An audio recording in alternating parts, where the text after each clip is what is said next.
না মুমিনের মধ্যে নামাজ সারিয়া ঘুমাইও না। হে যুবক, কত যুবক এই যে গত হালকুর ঘটনা আলগা ফুরন নাহার বাই নামে যে যুবকটা, তোমার মতো কত সুন্দর চেহারাওয়ালা যুবক, ও কি জানতো ওর জীবনের শেষ দোকানটা বন্ধ করিয়া বাড়ির মধ্যে যায়, ওর জীবনের শেষ আনি ওর স্ত্রীরে লইয়া খার। যদি ওই যুবকে জানতো জীবনে তো কোনো সময় ঘুমাইল না ওনে।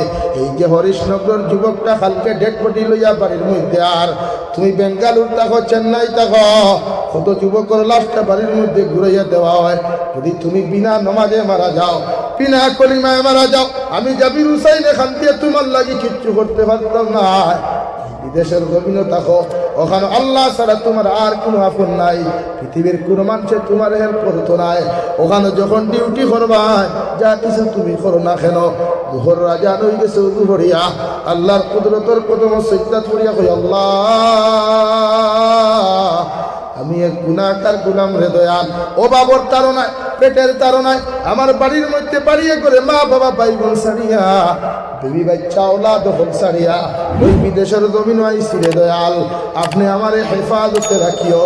কারণ কত যুবক অ্যাক্সিডেন্টে মারা যায়, লাশের একটু একদিকে পাওয়া যায়, একদিকে ফল্লা পাওয়া যায়। আল্লাহ যেন আমাদেরকে এইভাবে মৃত্যু না দে, আল্লাহুম্মা আমিন। আল্লাহ ইলা